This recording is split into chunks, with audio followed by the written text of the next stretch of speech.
On Mother's Day morning, sunlight spilled through cathedral windows, soft and golden, warming the polished floors of a home that didn't belong to me. I stood near the fireplace, smoothing the sleeves of my dress. I chose a navy, simple, pressed, the way Jerome always liked. The living room around me was pristine.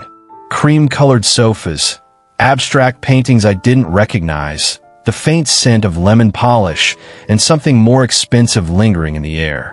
Jerome arrived right on time. He stepped through the double doors like a man entering his own empire, shoulders straight, tailored suit hugging him like a second skin. In his hands, a bouquet of white lilies and a silver gift box, the letters MH embossed in gold foil. His cologne followed him in, clean, crisp, the scent of success. "Mom," he said, and his voice still had that boyish softness I remembered. "Happy Mother's Day." My heart swelled, even as I tried not to show it. "Jerome," I breathed, reaching for his hands. "You didn't have to do all this." He smiled, and for a moment, I saw my son again. Not the man on magazine covers or corporate billboards, but the boy who once cried after scraping his knees in our old driveway.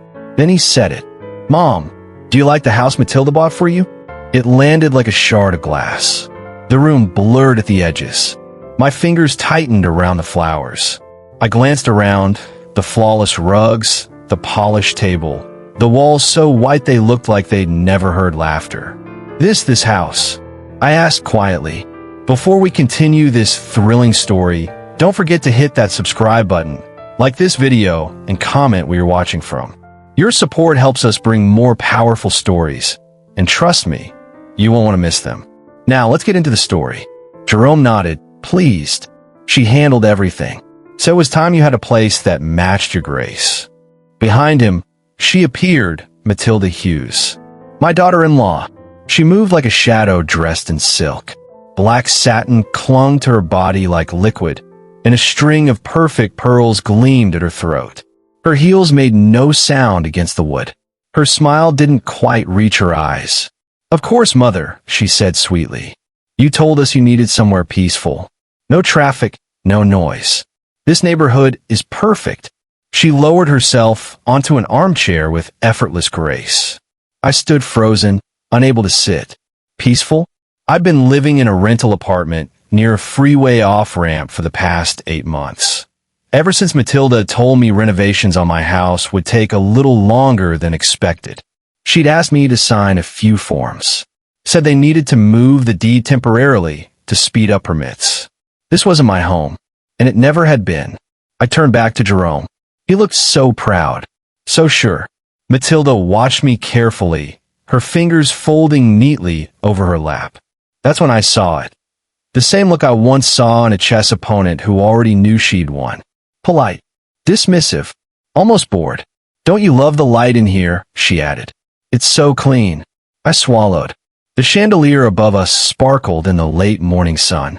Light refracted in 1,000 directions, catching the edges of crystal and bone china, bouncing across surfaces too polished to touch. There were no family photos on the walls, no books on the shelves, not even a throw blanket out of place. The house had the soul of showroom. "It's beautiful," I murmured finally. "Very modern." Jerome beamed, misreading me entirely. "We wanted you to feel taken care of."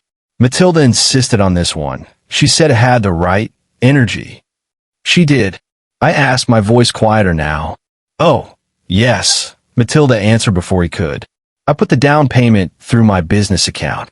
It was just easier, for tax reasons. We'll update the deed once things settle." I blinked. Date? The house Jerome promised me, the one his father and I built when we first came to Atlanta, was never mentioned. No word about the renovations. No apology for the delays. Just this strange, sterile palace Matilda claimed she chose for me. I wanted to ask why my name wasn't on anything. Why I'd been left waiting for news while paying rent out of my pension. But the questions caught in my throat like fishhooks. Jerome was watching me with hope in his eyes, like a boy who'd brought home a painting and was waiting for praise.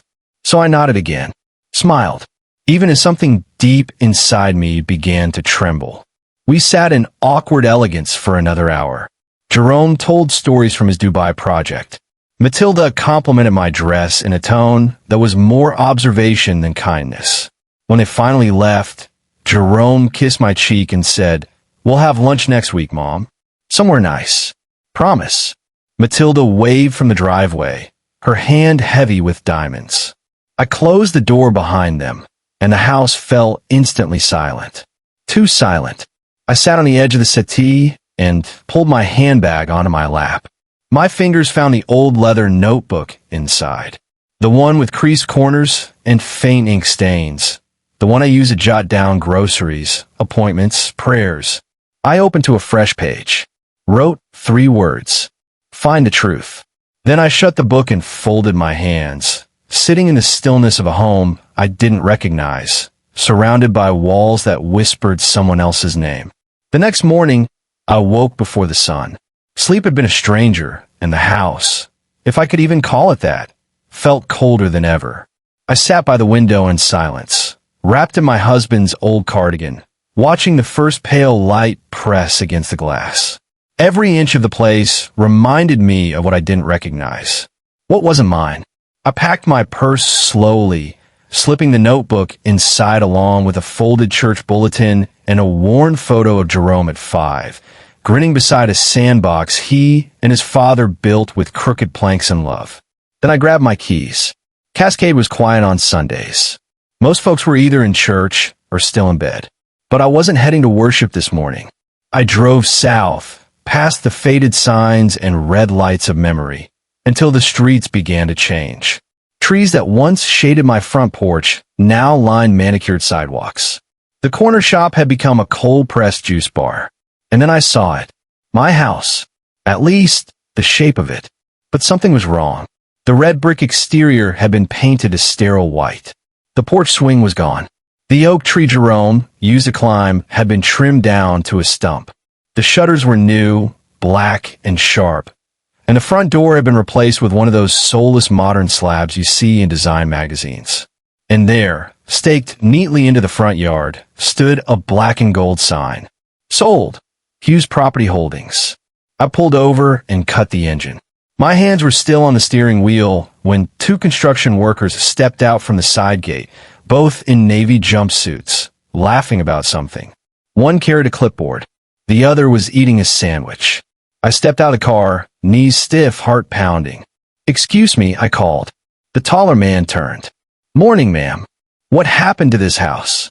I asked, trying to keep my voice level. "The one that was here before. The Hughes residence." He blinked. "This is the Hughes project, ma'am." "No, I mean the family that lived here. I lived here." My voice cracked. "This house belonged to my husband." He scratched his beard, confused. "Far as I know, the lady who sold it said her husband owned it. Blonde, fancy accent. She handled the paperwork. Said her name was Matilda Hughes." The world tilted sideways. My chest tightened. I felt the blood drain from my face. "She sold it." I managed. "Matilda." The man nodded. "Yeah, it went through fast. Some kind of family trust thing. Happens all the time with these development sales." "Sorry, Mom."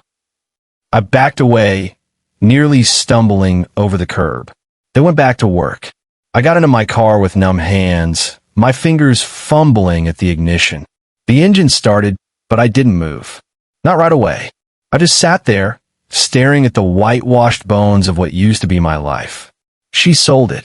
The house where Jerome took his first steps.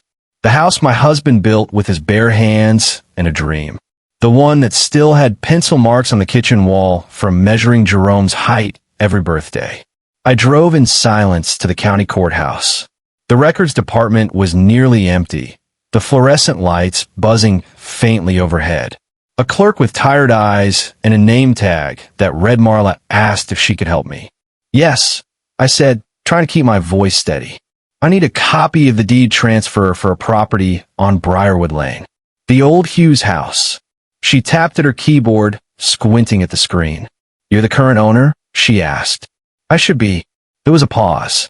Then she printed something slowly, quietly, as if unsure whether to hand it over. She slid across the counter. I read it once, twice, then a third time, hoping the letters would change. Transfer of ownership. Seller, Constance Hughes. Buyer, Hughes Property Holdings. Dated, March 4th. Signed, Constance Hughes. Only I never signed a thing. The signature at the bottom mimicked mine with chilling precision. Loops and lines traced in a hand too perfect, too careful. It was forged. I pressed a hand to my mouth and turned away from the counter before Marla could see the tears pooling my eyes. Outside, I sat in my car with the document in my lap. Rain had started to fall, soft and rhythmic against the windshield. My hands shook as I wiped my eyes, but it was no use. The ink blurred anyway. So did everything else. Matilda had stolen my home. And worse, she'd done it under Jerome's name. Or so she claimed. I didn't know how deep the lie ran. I didn't know if my son was lost in it, or if he had been complicit in some unspoken betrayal. But I knew this. My trust was gone. My home was gone. And the woman who called me mother had quietly erased me from the one place I thought I was safe. I reached for the notebook in my purse. Flipped to the page I'd started the night before. Under Find the Truth, I wrote one more word. Date. The rain had stopped by dusk, leaving the air thick and still. I sat at the kitchen table in the rental, the deed copy spread out before me. The signature stared back like smirk, a lie etched in black ink. I stared at it until the lines began to ripple. My phone rang. Jerome's name lit up the screen. I hesitated before answering, then forced calm into my voice. Bubby. Hey, Mom, he said brightly. You free to talk for a minute? His voice was light, upbeat, oblivious. That hurt most of all. I just wrapped a deal in Dubai. We're expanding Hughes Estates into the Gulf. Matilda's already connecting us with a few private investors. The future's looking big. Huge, actually. That's wonderful, I murmured, fingers still resting on the forged deed. You've always dreamed big. He laughed. Matilda says we should take you out to celebrate next week. She's been fussing about the way the interior at your new place looks. Wants to redo the curtains, maybe add some color. I glanced around the beige-washed walls. I hadn't picked a single thing in that house. Not a chair. Not a dish. She's thoughtful, I said. She tries, Jerome replied. Anyway, just checking in. You happy in the new neighborhood? I looked down at the deed again. My name, butchered. My home gone. My voice was quiet but firm. Happiness, I said, depends on who's building the foundation. There was a pause. Just a second. A slight catch in his breath. But then he laughed again. You always speak in riddles, he said. All right, I'll let you go. Talk soon, Mom. Love you. Love you too, baby. When the call ended, I sat still for a long time. The kind of still that comes before storms. That's when I knew I couldn't ignore it any longer. I went to the bookshelf and pulled out my old yearbooks. The ones I kept from my time as principal at Clarkridge High. The spines were cracked, and the pages smelled of age and ink. I flipped through until I found him. Derek Cole, class of 2004. Honor student. Sharp as a whip. Always had a calculator in one hand and a rap lyric in the other. I'd written him a college recommendation myself. These days, I knew he worked in finance. Jerome had mentioned him in passing years ago when he was setting up Hughes Urban Estates. Said Derek helped him clean up a few early missteps. I found his number tucked in an old church directory. Dialed. Let ring. Hello. Derek, I said, this is Constance Hughes. I used to be your principal. A beat of silence, then warmth flooded his voice. Miss Hughes, I haven't heard your voice in years. You sound the same, strong. I smiled faintly. I need a favor. And I need it off the record. We met at a diner off Peachtree. One of those quiet, tucked-away places where old folks drank coffee all day and no one asked questions. He slid into the booth across from me. Older now, but with the same thoughtful eyes. What's going on? He asked, stirring his coffee. I need to know what Matilda's doing with Jerome's money, I said. His spoon stopped mid-stir. Why? I opened my bag and slid the deed copy across the table. He read it in silence. She sold my house, I said. Claimed it was for renovations. Used my name to do it. He exhaled slow. Jesus. She said it was in Jerome's name. But he promised me that house years ago. I just want the truth. He looked around the diner, leaned in. Your son. He trusts her completely. Always has. To a fault. But should he? Derek hesitated. Then, under his breath, I've seen some things. He pulled out his tablet and tapped a few keys. Matilda's name started popping up in internal transfers last year. Small at first, consulting fees, brand work, nothing crazy. Then larger payments. Wire transfers to a firm called Matilda Estates, LLC. That ring any bells? I nodded slowly. She mentioned her consulting business once. Real vague. Said it was for design. She's moved over $2 million in the last 6 months, Derek said, frowning. And not all of it with clear project ties. That's why I stepped back. Didn't sit right. I folded my hands. Would Jerome listen to you now? He gave a tired smile. He listens with one ear when it comes to her. I stared down at my coffee. The storm inside me settled into something harder. Sharper. I don't want to ruin my son, I said quietly. But I won't let someone steal from me. Or from him. Derek reached across the table. If you need help, I'll help you. I nodded. I'll be in touch. That night, back in the silence of my rental, I opened the notebook again. The page from yesterday, stared back, find the truth. Date. I added a third line. Derek, trust trail. Then I closed the book and went to the window. The moon was high, soft against the night. I bowed my head, hands folded, not in weariness but in purpose. And I prayed. Not for peace. Not this time. I prayed for clarity. The next morning, I sat at the table, the leather-bound journal open in front of me, a pen in hand. I had no appetite. The coffee had gone cold. But the pages, those pages would keep my memory honest when the world tried to distort it. Entry number 1. March 4th, copy of fraudulent deed received. Signature does not match mine. Matilda Hughes listed as intermediary via Hughes Property Holdings. Entry number 2. Company account transfers traced to Matilda Estates, LLC. Consult. Derek Cole. Confirmed funds diverted under pretense of design work. Approximate. $2 million over 6 months. Entry number 3. Jerome unaware. Appears genuinely trusting. Tone during Dubai call. Cheerful. Still blind to Matilda's control. Calls her thoughtful. The more I wrote, the steadier I felt. I've been a school principal for over 25 years. I knew how to track behavior patterns. I dealt with children who lied, cheated, and manipulated their way through every report card. I'd guided parents through denials and breakthroughs. Witnessed children rise or fall based on the stories adults told themselves about love. Now here I was, a mother scribbling the truth with a teacher's precision. No red pen, just the slow, exact ink of grief. I flipped to a clean page. Matilda Hughes, observations. Always smiling. Over-articulate. Rarely lets Jerome speak fully before finishing his thought. Inserts herself between us subtly. Physical positioning, tone of correction. Mother must have forgotten. You know how she gets when tired. I paused, then wrote. Uses mother like it's a costume. Never once called me Constance. I set the pen down. Across the room, the mirror over the mantel reflected me sitting alone. Hair brushed, cardigan draped over my shoulders, lips pressed together in a line I recognized from my mother's face. I looked tired, but I didn't look weak. The reflection reminded me of who I had been, who I still was beneath the grief. The mirror, like the journal, didn't lie. Unlike Matilda, I closed the book gently, resting my palm over it. And like dust rising from memory, my mind drifted backward. To the house before it was stripped of color. To the day Jerome's father collapsed on our porch steps. A silent clutch of the chest that shattered our world. Heart attack.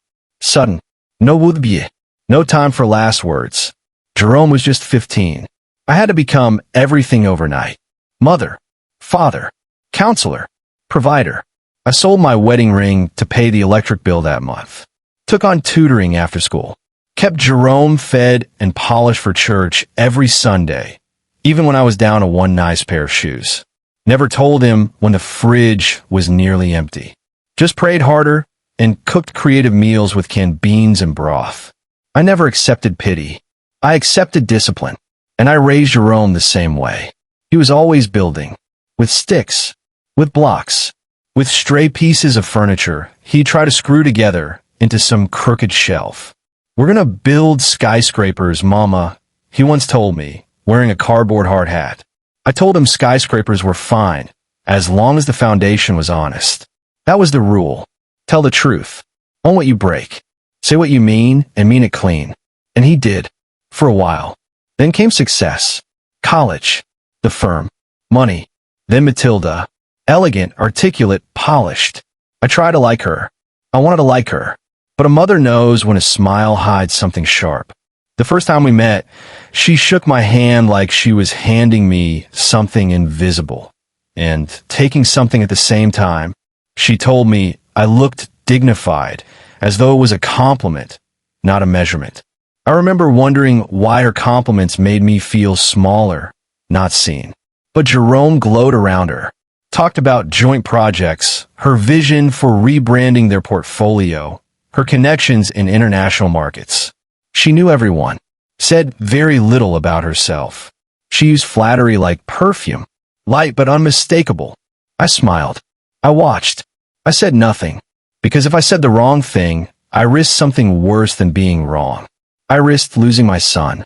Now that same silence had stolen my house, my name, and soon, if I didn't act wisely, my relationship with the boy I raised. I picked up the journal again, wrote slowly. March 8th, cannot confront yet. Jerome too deep inside her orbit. Must wait. Must document. Must pray. That Sunday, I dressed in cream and gold and went to church.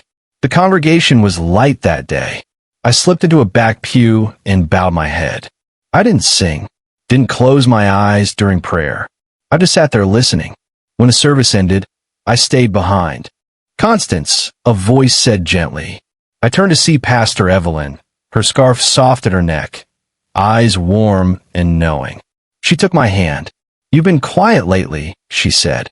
I nodded. "Quiet is all I have left." She sat beside me. "I heard Jerome bought you a new place. Is it everything you hoped for?" I hesitated, then said, "It's beautiful, just not mine." She looked at me a long time. Didn't push. "I don't know what to do," I admitted.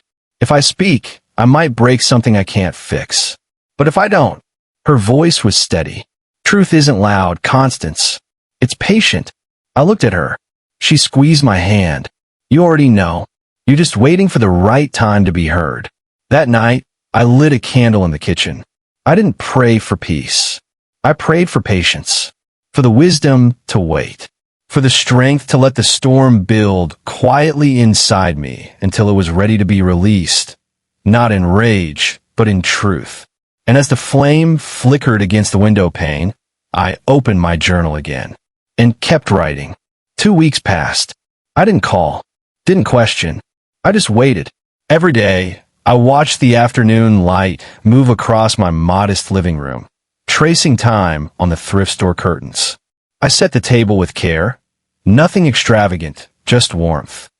Cloth napkins folded like fans, the good plates from my late sister's wedding gift set, and a vase of early tulips from the church garden. At exactly 6, Jerome arrived with a bottle of wine and a hopeful smile. "Smells incredible, Mom," he said, kissing my cheek. I gave him a small nod. "Roast chicken, the way you liked it when you were 10. He chuckled. "I remember. You used to baste it with orange juice and rosemary." I smiled faintly. "Still do."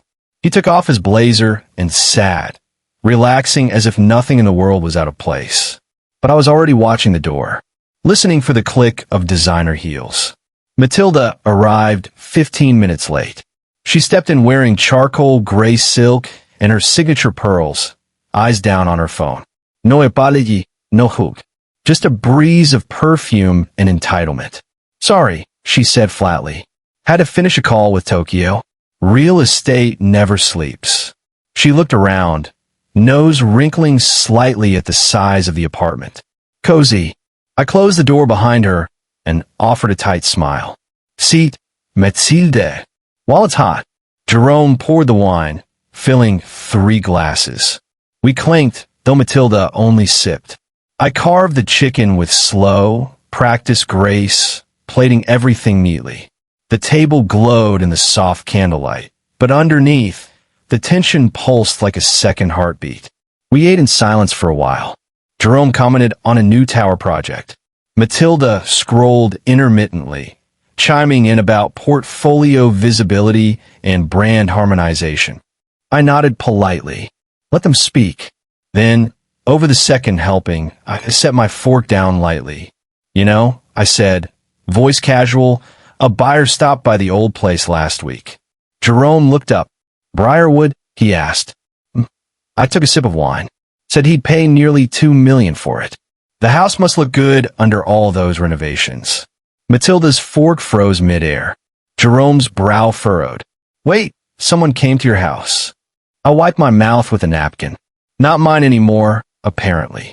He blinked. What do you mean? I gave you that house. I had the deed filed last year. I turned to him gently. Did you, son? The silence wrapped around us like a vice. Matilda cleared her throat. There were some paperwork adjustments. Temporary restructuring. For tax reasons.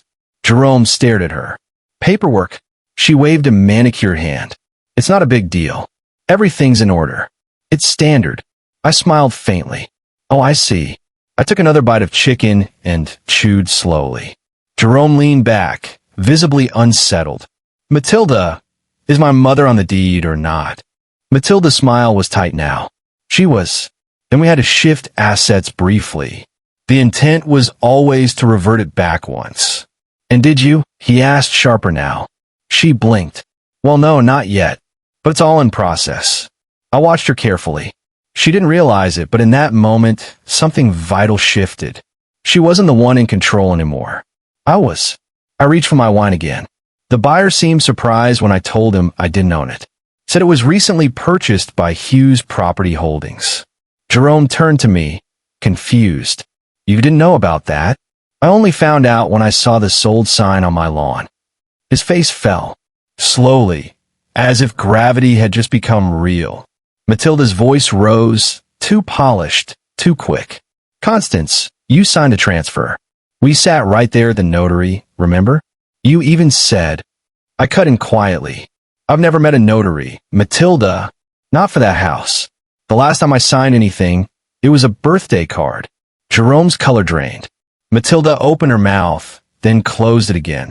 Her jaw tightened. I must have confused the paperwork. There were so many documents. It's easy to forget who owns what. I asked, tone still mild. The clock on the wall ticked once loudly. Jerome pushed his plate away. The silence stretched long. Matilda stood, adjusting her blouse. I think we should go. Jerome remained seated. No, sit down. She hesitated. I said sit. She sat. I reached across the table, gently touching my son's hand. I'm not accusing anyone, baby, I said. I'm just asking questions. He didn't speak. His eyes darted between us. The room was no longer warm. I leaned back. Well, I said, thank you both for coming. Dinner was lovely. Matilda stood first, this time with no pretense of grace. Jerome followed, quiet, still processing. At the door, he paused. Mom, he said, I'm going to look into everything. I know you will. They left in silence. When the door clicked shut, I cleared the table slowly, stacking the plates, folding the napkins. The wine glasses still held red at the bottom like ink that hadn't finished telling its story. Then I sat down, opened my journal, and wrote. Dinner trap set. Matilda cracked. Jerome shaken. Truth rising. The morning after the dinner, the sun rose like it always did, but it didn't warm anything. I was already dressed when the call came.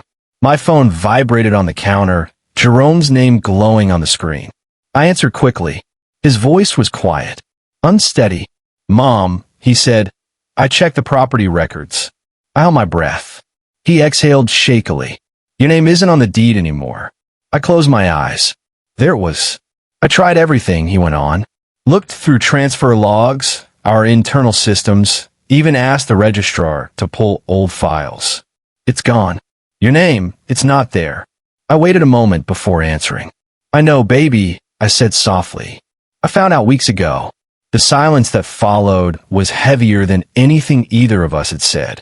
Why didn't you tell me? He finally asked. Because I needed you to see it for yourself. That night, Jerome didn't sleep. Neither did Matilda.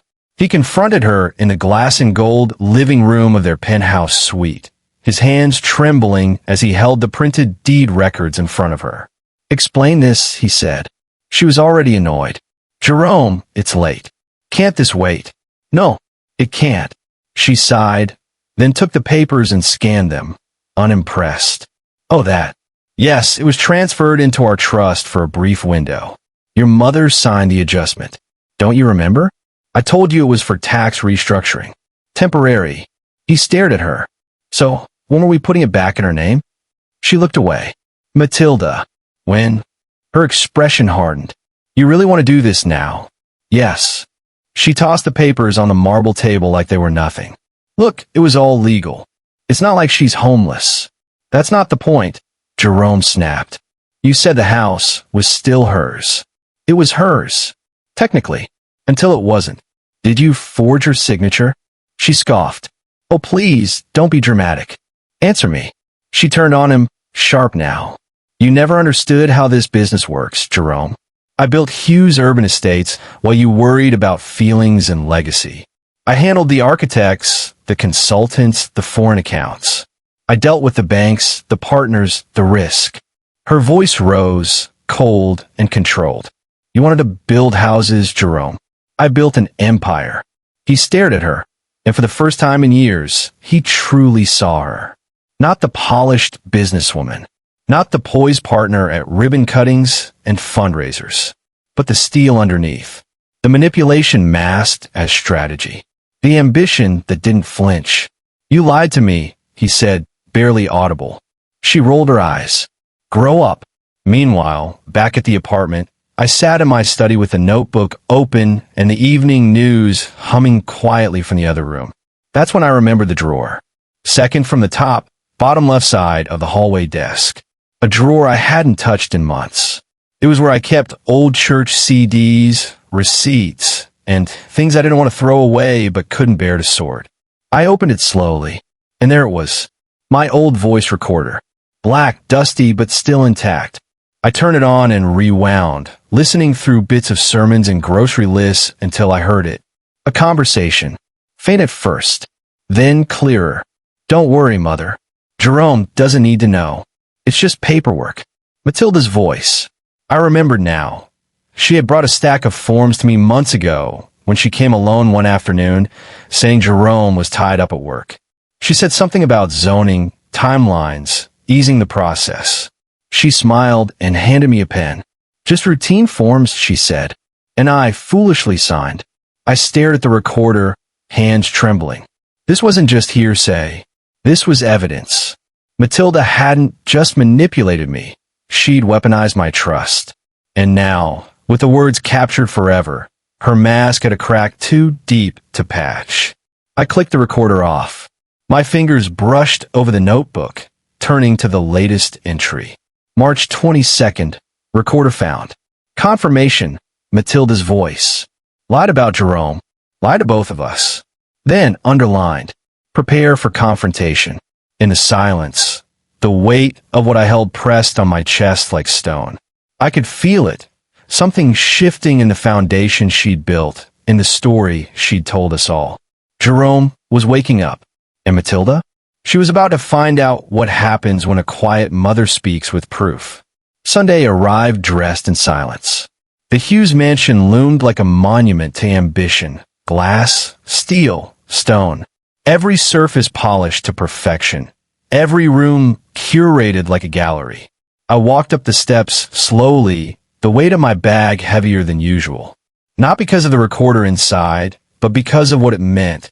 Jerome met me at the door. Mom, he said softly. I shadowed. Thanks for coming.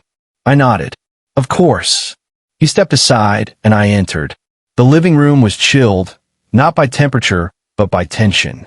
The chandelier glittered above us like it always did, but today it looked like a witness. Matilda was already seated on the cream velvet chair by the fireplace, legs crossed, posture immaculate. Her expression was composed, carefully so. She offered me a small smile, but it didn't reach her eyes. "Constance," she said, "let's have a civil conversation, shall we?" I sat on the opposite end of the room, my bag resting gently on my lap. Jerome stood near the mantel, arms folded, silent. "I've given this a lot of thought," Matilda began, smoothing her skirt. "What happened was unfortunate, but I truly believe it was all a misunderstanding. Miscommunication. There was never any malicious intent." Jerome didn't move. His jaw clenched. I opened my bag slowly, pulled out the small black recorder, and set it gently on the coffee table. Matilda's eyes flicked to it. Still, she said nothing. I pressed play. "Don't worry, Mother. Jerome doesn't need to know. It's just paperwork." Matilda's voice filled the room. Calm, clear, deceitful. Silence followed. Not the kind that waits, but the kind that lands. Heavy, final. Jerome stepped forward, his voice hoarse. "You forged my mother's signature." Matilda stood abruptly. "That's not what you think." He cut her off, voice rising. "Answer me. Did you use my mother's trust to steal her house?" Her facade fractured. "I handled it. Because someone had to. You think she'd understand how property leverage works? She was living in a house that wasn't appreciating in value. I made it work for us. For growth. You lied to me," he said. "For months." She threw up her hands. "I did it for us. For expansion. You'd still be out there building model homes and shaking hands with school board donors if it weren't for me. I built the deals. I pushed the limits. And you destroyed the one that mattered most," Jerome said, his voice barely holding together. He looked at me then. His eyes, once bright, now dulled with disbelief, met mine. "Mom," he began. I shook my head gently. My voice was soft, but it didn't waver. "You can rebuild wealth, Jerome," I said, "but not trust." Matilda scoffed. "Oh, please. We gave you a new house." I stood. "You gave me walls, Matilda. Not a home." The words hung in the air, sharp and clean. Then, without another word, Matilda turned on her heel and stormed out of the room. The door slammed behind her, rattling the crystal chandelier until it trembled in its frame. The silence returned, raw and exposed. Jerome sank onto the couch, elbows on knees, hands over his face. "I didn't see it," he whispered. "God, I didn't see any of it." I walked over and sat beside him, took his hand. "You didn't want to," I said. "None of us want to believe the people we love are building their futures on someone else's loss." He looked at me then, eyes brimming. "I'll make this right, Mom. I swear." I gave his hand a gentle squeeze. "Then start with truth," I said. "And don't stop until it costs you something." The chandelier above us swayed one final time, catching the light like the flicker of justice. A week passed. The storm hadn't settled. It had simply moved into sharper focus. Inside the sleek glass tower of Hughes Urban Estates, the top-floor conference room was silent but brimming. The board had gathered. Lawyers, executives, advisors, a few with folded arms, others with lowered eyes. No one quite knew what they were walking into, only that Jerome Hughes had called an emergency meeting, and he wasn't smiling. He stood at the head of the table, suit crisp, jaws set like stone. Behind him, a large monitor displayed a document. Asset Transfer Authorization, Hughes Property Holdings. Next to it, another slide. Wire transfers to Matilda Estates, LLC. Matilda entered 10 minutes late, her heels clicking across the marble like punctuation marks. She wore white, not the soft white of apology, but the blinding, sharp hue of defiance. A lawyer trailed behind her, gray suit, thick file in hand. She gave the room a faint smile, like she already knew the ending and didn't mind spoiling it. "Jerome," she said coolly, taking the seat across from him. So formal. "What's this about?" Jerome didn't answer immediately. Instead, he clicked the remote in his hand. Slide after slide began to populate the screen. Bank statements, digital timestamps, email headers, property filings, the forged deed, the voice recording, Matilda's exact words, transcribed line by line. Each page more damning than the last. The room shifted. Chairs creaked. A cough broke the silence, but no one spoke. When the last slide disappeared, Jerome finally spoke. "I've reviewed every transaction," he said. "I've consulted internal audits, external counsel, and the registrar's office." He turned to Matilda. His voice didn't rise. It didn't need to. "You sold my mother's home. You used her name without consent. You funneled company funds into your personal LLC under the guise of consulting. And you lied. To me, to the board, to our investors." Matilda remained still. Her smile never quite reached her eyes. "You'd ruined me," she said, "over your mother's sentiment." The room stilled again. Jerome reached into his briefcase and pulled out 2 documents. He slid them across the table slowly. One was a divorce petition. The other, an asset reclamation order signed by 2 attorneys and notarized the previous afternoon. He looked her dead in the eye. "No," he said. "I'm saving my name and hers." A sharp intake of breath came from somewhere at the far end of the table. Matilda didn't blink. "You think this will make you look noble?" she said. "You'll tank investor confidence. You'll make headlines for all the wrong reasons." Jerome turned to the room. "If protecting my family costs me a headline, then let them write it in bold." He clicked the remote again. A new slide appeared on the screen. "The Constance Foundation, restoring homes, restoring trust." Underneath, a tagline, "Because legacy begins with honesty." Jerome looked out over his board.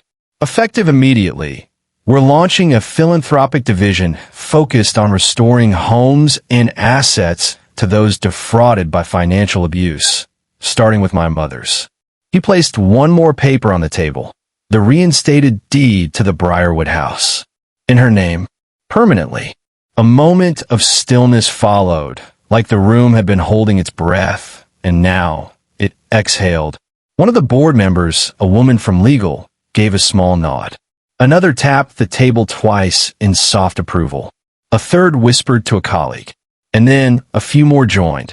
Applause, low but firm, spread around the room like a quiet tide. Matilda sat frozen, her face no longer composed but cracked in disbelief. "You'll regret this," she said, voice barely above a whisper. Jerome looked at her one last time. "No," he said, "I regret not seeing through you sooner." She rose without a word, her lawyer gathering the file. They left the room as quietly as she had entered. Only now, there was no confidence in her step, just the echo of defeat. Jerome remained at the head of the table, the slide of his mother's name glowing behind him like a seal. And for the first time in months, he breathed. The jasmine had returned. Soft white blossoms spilled over the fence like they had years ago, their scent sweet and familiar. I stood on the porch of my home, hands folded at my waist, watching the wind stir through the garden I once thought I'd never see again. The bricks were the same, so with the creaky steps Jerome used to leap up 2 at a time. Even the mailbox still leaned slightly to the right, as if bowing to memory. What had changed was everything inside me. Behind me, the front door stood open, letting the afternoon light stretch across the polished floorboards and dance over the piano in the hallway. My husband's piano. The one he played lullabies on when Jerome was small and scared of storms. A soft crunch of gravel turned my head. Jerome was walking up the path. No driver, no polished car, no polished pretense. Just my son, in rolled sleeves and quiet eyes, carrying something tucked under his arm. "Hey, Mom," he said. I smiled. "You remembered how to walk like you're not on a red carpet." He chuckled gently, but his voice wavered when he held up the frame. "I found this in a storage box," he said, placing it in my hands. A photo, worn at the corners, faded slightly by time.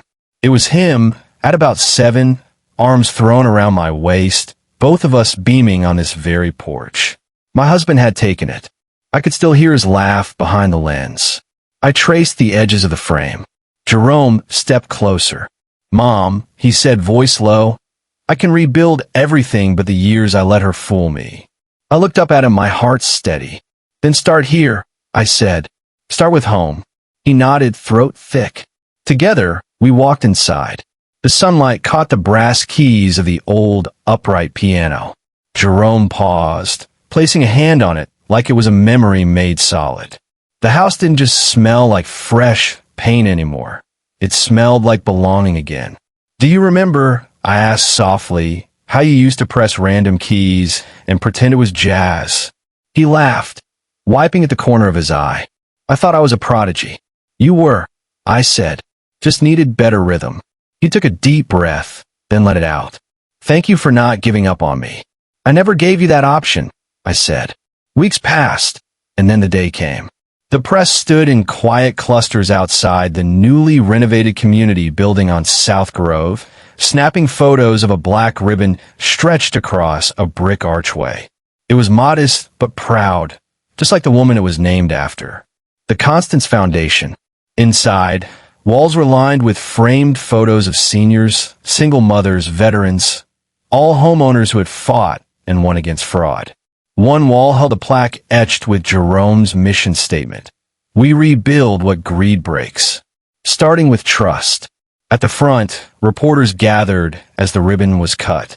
Jerome stood beside me in a dark suit, one hand steady on the scissors, the other resting gently on my back. Cameras flashed. A reporter stepped forward, microphone extended. "Mrs. Hughes," she asked, "what inspired the foundation?" I looked out over the crowd, over the women in Sunday hats, the men in worn jackets, the people who, like me, had once been told they no longer owned what they built. I smiled softly. "Because a house is just walls," I said, "until it holds truth inside." Jerome placed a hand over mine. "And she taught me," he added, his voice full, "that truth builds stronger foundations than money ever could." The crowd applauded. As we turned to walk back inside, I looked up once more. At the windows of the house on Briarwood Lane. My home. They glowed in the golden dusk, not just with light, but with forgiveness and legacy.